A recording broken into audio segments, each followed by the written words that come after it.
College শেষেতে আর Jimin দাঁড়িয়ে আছে জাঙ্কুকের জন্য। আর জাঙ্কুক তেকে দেখে শুকনো ঢোক গেলে, আরে এত লেট কেন? তাড়াতাড়ি এসো, জিমিনকে আবার বাড়ি ফিরতে হবে, না হলে ওর মামি ওকে বকা দিবে। কথাটা শুনে জাঙ্কুক আর সুগা বেশ অবাক হলো। কেন বকা দিবে কেন? আরে ওর মামি হিপ্পি পাজি মহিলা। চুপ কর তো তে। আচ্ছা চলো শুরু করি। এরপর চারজন গাছের ছায়ায় বসে। জাঙ্কুক তেকে দেখিয়ে দিচ্ছে আর সুগা অবাক হয়ে তাকিয়ে আছে জিমিনের দিকে। কি নিষ্পাপ চেহারা, একে কেউ বকা দিতে পারে? তাছাড়া জিমিনের মামির কাছে কেন থাকে? ওর বাবা মা কোথায় থাকে? তে একটা গাছ এঁকেছে, সেটা দেখে জিমিন ভীষণ খুশি। দুই বান্ধবী খুশিতে আত্মহারা। এদিকে দুই বন্ধু ওদের হাসি দেখতে ব্যস্ত। কি সুন্দর নিখুঁত হাসি। জাঙ্কুক সুগা দুজনেই বুঝলো তে রাগী হলেও ভীষণ সহজ সরল না হলে কেউ এমন ভাবে বলতে পারে? তে আজকের মতো হয়েছে, চল সময় মতো বাসে ফিরতে হবে। হ্যাঁ চল। আর এই যে জাঙ্কুক, তুমি আমাদের রিকশায় তুলে দাও। সুগা আর জাঙ্কুক দুজনেই অবাক হলো। আরে দেরি হলে জিমিনকে বকা দিবে, চলো তো, বলে জাঙ্কুকের হাত টেনে নিয়ে যেতে থাকে। প্লিজ কিছু মনে করবেন না, ও সবার সাথে সহজভাবে মিশে, তাই আর কি। ওকে, তোমার নাম জিমিন? তোমার বাবা মা কোথায়? ওনারা অনেক আগেই মারা গেছে। ওহ সরি জিমিন, আমি না জানতাম না। It's okay. এরপর জাঙ্কুক ওদের রিকশায় তুলে দেয়। তে বিদায় জানিয়ে চলে যায়। প্রথমে জিমিনকে ওর বাসার সামনে নামিয়ে দেয়, এরপর নিজের বাসার উদ্দেশ্যে রওনা দেয়। সুগা মনটা খারাপ হয়ে যায় জিমিনের জন্য। তের মারামারির ঘটনা নামজুন সাহেবের কানে পৌঁছে গিয়েছে।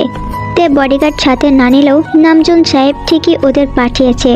তারাই খবর দিয়েছে। তে মামুনি, শুনলাম তুমি নাকি মারামারি করেছো?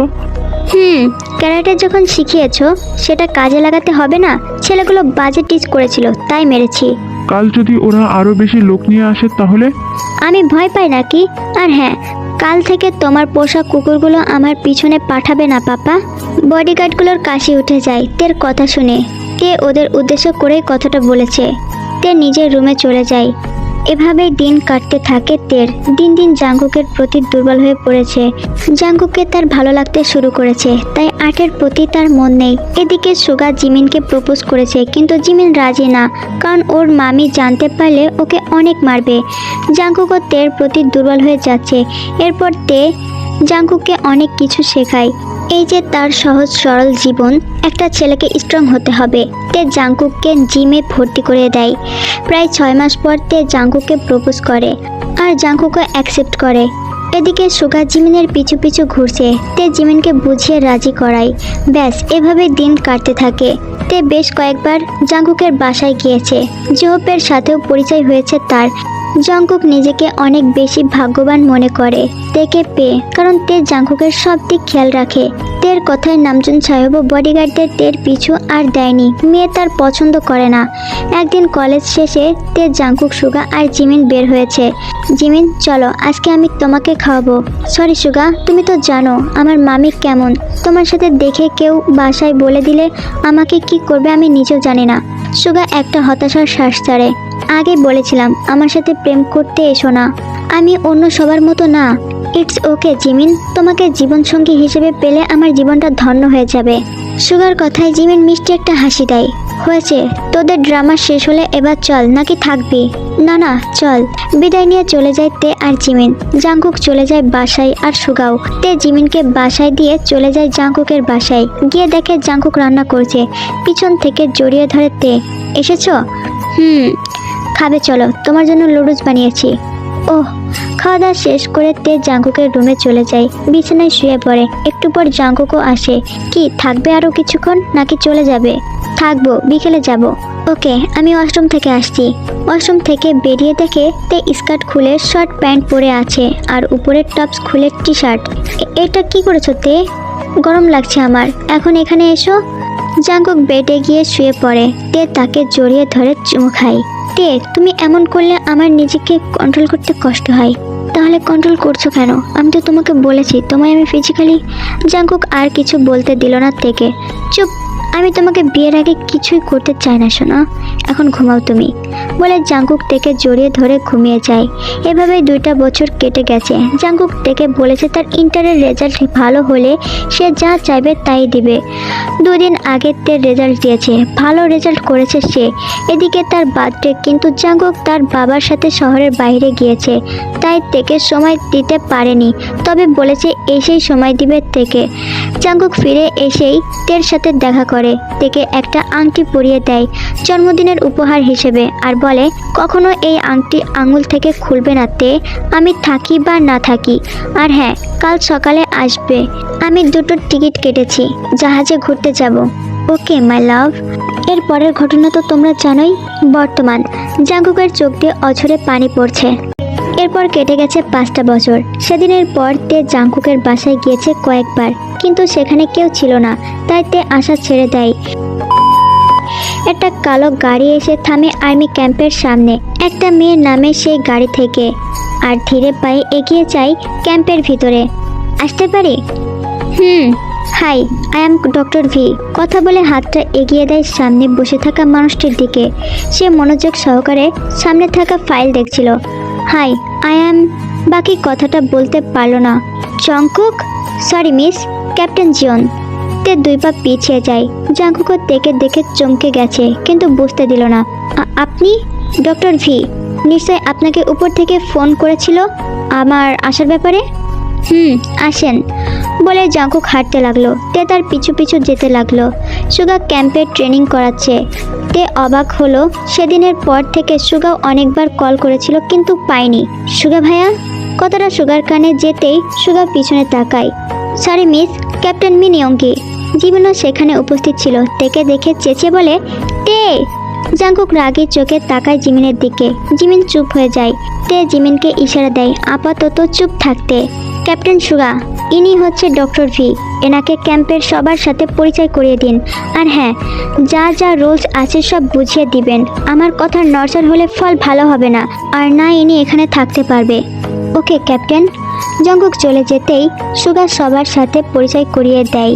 সুগা সেখানে টের নাম ভি হিসেবে পরিচয় করিয়ে দেয়।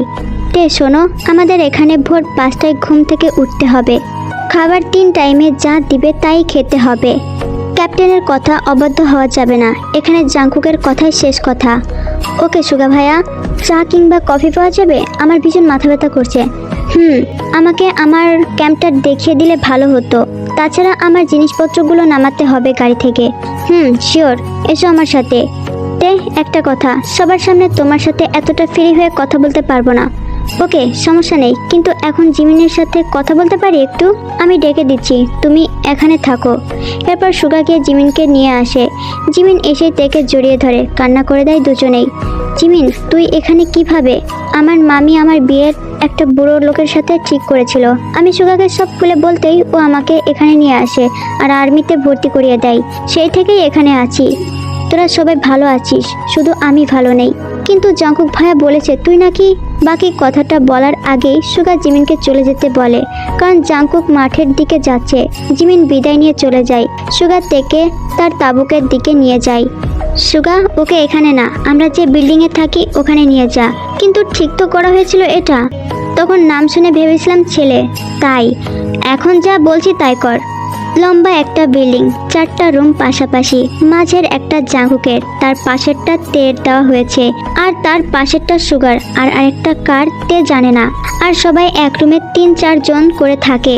তে গিয়ে ব্যাগটা রেখে শুয়ে পড়ে। সুগা গিয়েছিল চা আনতে। রুমের কাছে আসতেই জাঙ্কুক বলে, এই দুপুরের রোদে চা কে খাবে? তের নাকি মাথা ব্যথা করছে, তাই ওর জন্য। ওকে, আমার কাছে দিয়ে যা, দেখ ওরা কি করছে। সুগা চা জাঙ্কুকের হাতে দিয়ে চলে যায়। জাঙ্কুক চায়ের কাপ হাতে নিয়ে রুমে ঢুকতে দেখে তে বিছানায় শুয়ে আছে। কয়েকটা ডাক দেয় জাঙ্কুক, কিন্তু তের উত্তর দেয় না। জাঙ্কুক এগিয়ে গিয়ে দেখে তে ঘুমিয়ে আছে, তাই তাকে আর ডিস্টার্ব করে না। 2 চোখ ভরে দেখে নেয়। এভাবে তোমার সাথে আবার দেখা হবে কখনো ভাবিনি। জাঙ্কুক তের কপালে একটা কিস করে পাশের টেবিলে চায়ের কাপটা রেখে বেরিয়ে যায়। তের ঘুম ভাঙে বিকাল 4টায়। ঠিক কতক্ষণ ঘুমিয়েছে জানা নেই তার। বাহিরে বেরিয়ে দেখে সবাই ঘেমে টেমে একাকার। তে উঠে পড়েছিস? কতবার ডাকলাম দুপুরে খাবার খাওয়ার জন্য, তুই তো উঠলেই না। জানি না রে, কতদিন পর এমন শান্তির ঘুম ঘুমাইলাম। তুই খেয়েছিস? এই তো আজকের মতো ট্রেনিং শেষ, এখন শাওয়ার নিতে হবে। আমারও শাওয়ার নিতে হবে। চল ওই পাশে পাহাড়ের গায়ে ঝর্ণা, আমরা ওখানেই শাওয়ার নিই। তে আর জিমিন শাওয়ার নিতে যায়। গিয়ে দেখে ছেলেরা এক পাশে আর মেয়েরা ওপর পাশে শাওয়ার নিচ্ছে। এখানে কি শাওয়ার নেওয়া যাবে? কিছু করার নেই, সমুদ্রের কাছাকাছি ক্যাম্প আমাদের, জানিসই তো। তাই কলের পানি দিয়ে শাওয়ার নিলে মাথার চুল ভালো থাকবে না, এখানেই শাওয়ার নিতে হবে। তাছাড়া শুধু শাওয়ার নেই, কাপড় চেঞ্জ ওয়াশরুমে গিয়ে করব। তে আর কথা বাড়ায় না, কারণ সে নিজের ইচ্ছেতে এখানে এসেছে। তাকে অন্য জায়গায় দিতে চেয়েছিল, কিন্তু সে ইচ্ছে করেই এখানে এসেছে। তে আর জিমিন শাওয়ার নিতে নামে পানিতে।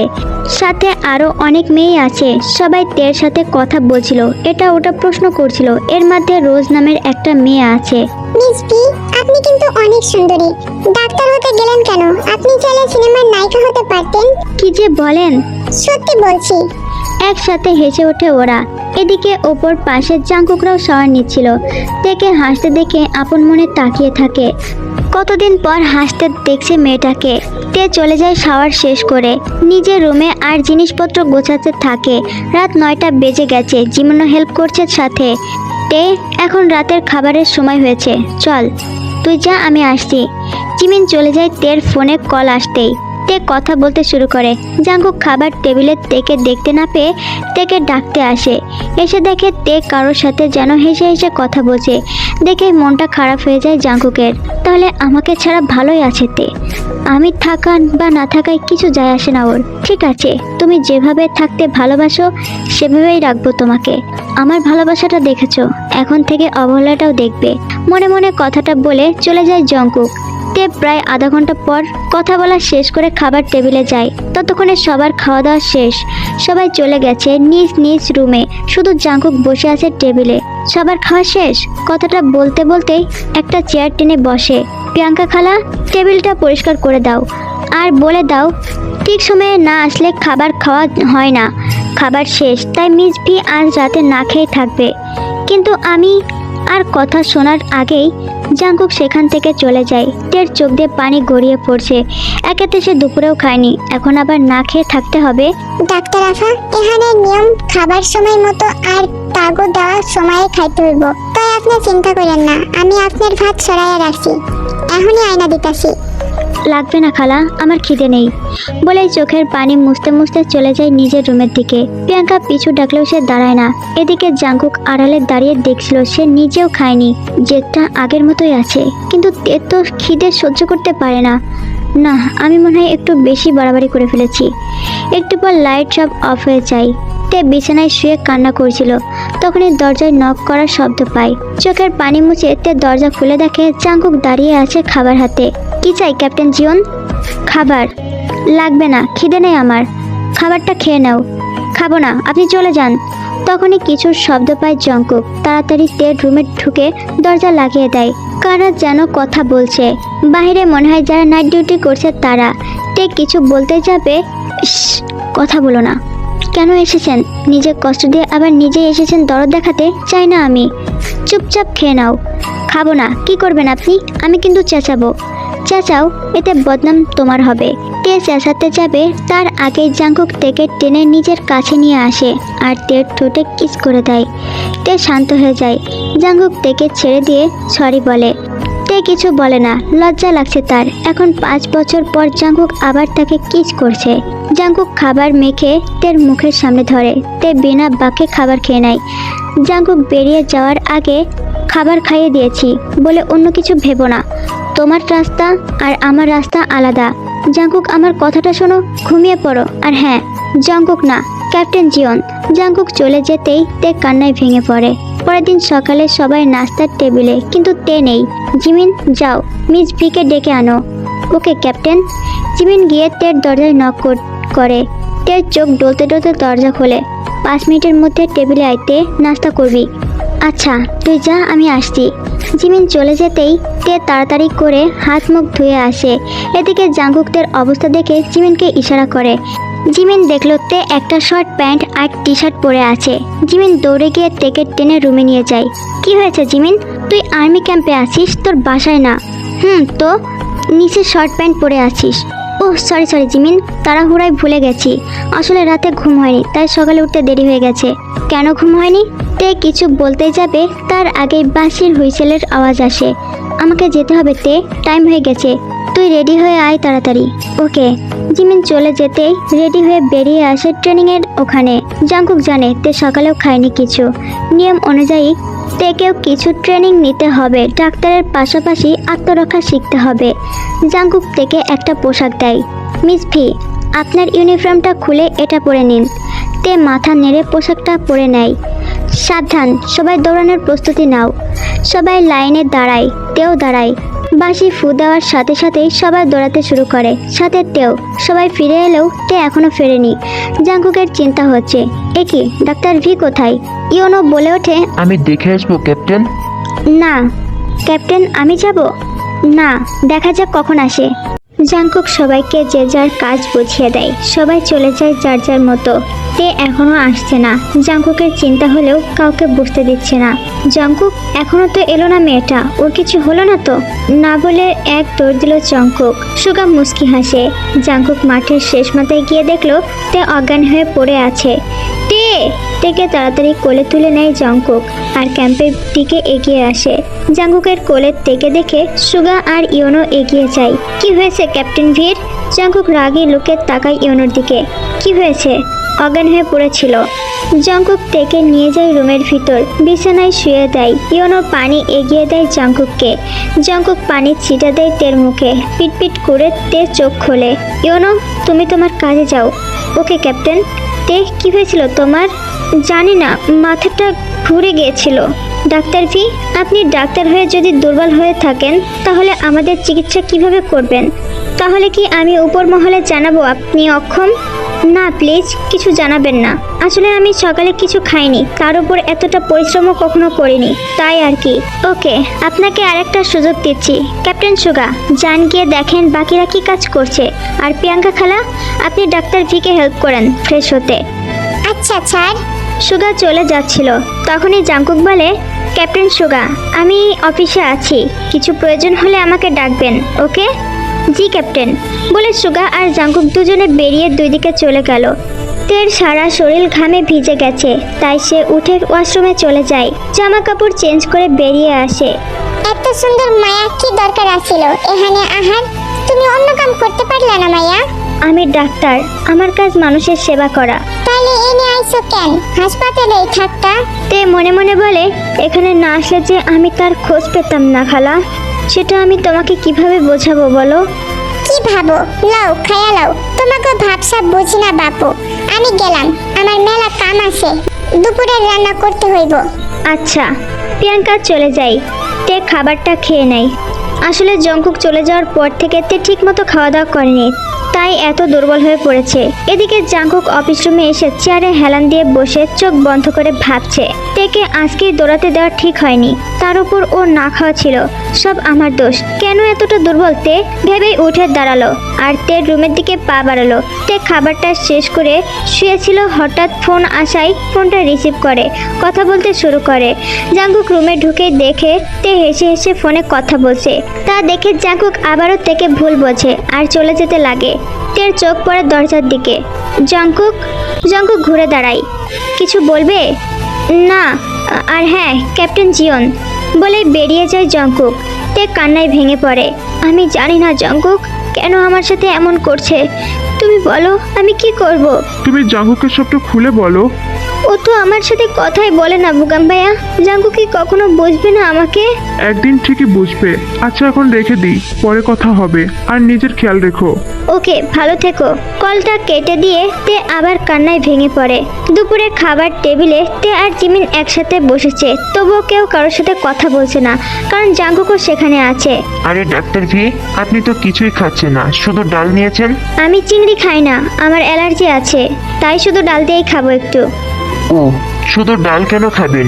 আমি খালাকে বলছি আপনাকে ডিম ভেজে দিতে। কেন? এখানে রুলস তুমি জানো না ইয়োনো? জি ক্যাপ্টেন। তাহলে? না মানে ডাক্তার ভি তো শুধু ডাল দিয়ে ভাত খাচ্ছে। ইদানিং দেখছি তুমি ডাক্তার ভির ব্যাপারে একটু বেশি আগ্রহ দেখাচ্ছ। Sorry captain.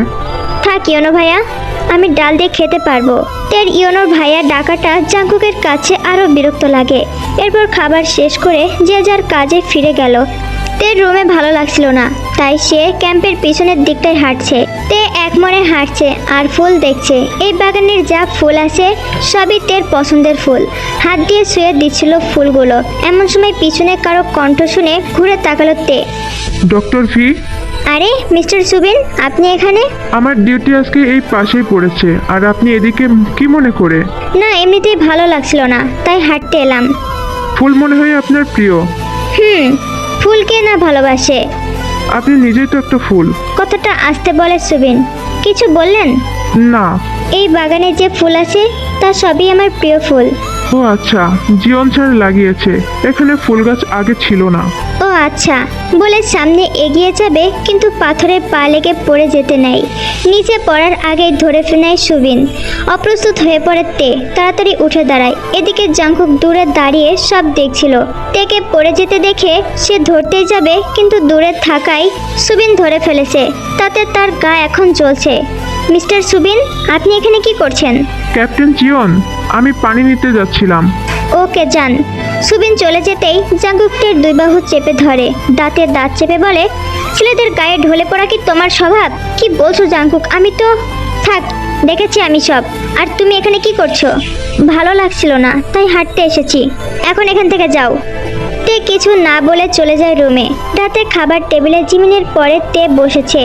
তারপর রোজ জঙ্কুক আজকে তের পাশে বসার চান্স পায়নি। সে কর্নারে বসেছে, তার পাশে সুগা বসেছে, তের ওপর পাশে ইয়োনো বসেছে। সে তের পায়ে বারে বারে টাচ করছে নিজের পা দিয়ে। তের বিরক্ত লাগছে। একবার টেবিলের নিচে তাকিয়ে দেখলো ইয়োনোর এমন করছে। তে তার দিকে তাকালে সে মুস্কি মুস্কি হাসছে। বিরক্ত লাগছে তার। জাঙ্কুকের মুখের এমন পরিস্থিতি দেখে চামচ নিচে ফেলে দেয় আর উঠানোর ভাব ধরে নিচু হয়। আর দেখতে পায় তে বারে বারে পা সরিয়ে নিচ্ছে, কিন্তু ইয়োনো তার পা দিয়ে আবার তের পায়ে টাচ করছে। জাঙ্কুক কিছু বলবে তার আগেই তে বলে, ক্যাপ্টেন সুগা, আপনি প্লিজ আমার চেয়ারে বসবেন। কেন? আমার অসুবিধা হচ্ছে। সুগা জাঙ্কুকের দিকে তাকায়। জাঙ্কুক ইশারা দেয়। সুগা উঠে গিয়ে তের চেয়ারে বসে, আর তের সুগার চেয়ারে। ইয়োনোর মুখটা ফ্যাকাশে হয়ে যায়। জাঙ্কুক তের কানে ফিসফিস করে বলে, ও যে তোমাকে ডিস্টার্ব করছে, কিছু বললে না কেন?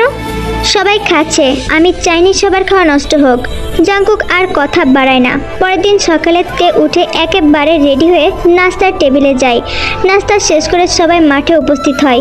প্রতিদিনের মতো আজকেও সবাইকে দৌড় প্রতিযোগিতা দেওয়ানো হয়। সবাই ফিরেছে, তেও ফিরেছে সবার পর। পানি। ডক্টর ভি, অনেক কষ্ট হচ্ছে? না, আমি ঠিক আছি। সুগা পানি এনে দেয়। তে সবটুকু পানি খেয়ে নেয়। এখন 15 মিনিটের বিরতি, সবাই নাস্তা করে নাও। সবাই অবাক, কারণ এটা আজকেই প্রথম হয়েছে। সবাই একে অপরের মুখ চাওয়াচাই করছে। যাও সবাই। সবাই চলে যায়। জাঙ্কুক তের হাতে কেক আর পানির বোতল ধরিয়ে দেয়। খেয়ে নিন। তে খেয়ে নেয়। চলো সবাই, আজকে বোমা ফাটানোর প্র্যাকটিস করাবো। সবাই সবার পজিশনে দাঁড়ায়। সুগার সবাইকে একটা করে ককটেল দেয় আর বুঝিয়ে দেয় কিভাবে ছুটতে হবে। সবাই ছুড়ে, সবারটা ফাটলেও তেরটা ফাটেনি। তে অবাক হয় আর এগিয়ে যায় দেখতে কি হয়েছে তেরটা কেন ফাটেনি। এদিকে সুগার সবাইকে বাহবা দিচ্ছিল আর জাঙ্কুক ফোনে কথা বলছিল। সুগার দেখে তে নেই। আরে ডক্টর ভি কোথায়? সুগার কথায় জাঙ্কুক ঘুরে তাকায় আর দেখে তে ততক্ষণে সেখানে পৌঁছে গেছে যেখানে সে ককটেল ছুঁড়ে মেরেছে। আশেপাশে ধ্বংসস্তূপ পড়ে আছে। তে খুঁজে ককটেল হাতে নিয়ে দেখছে।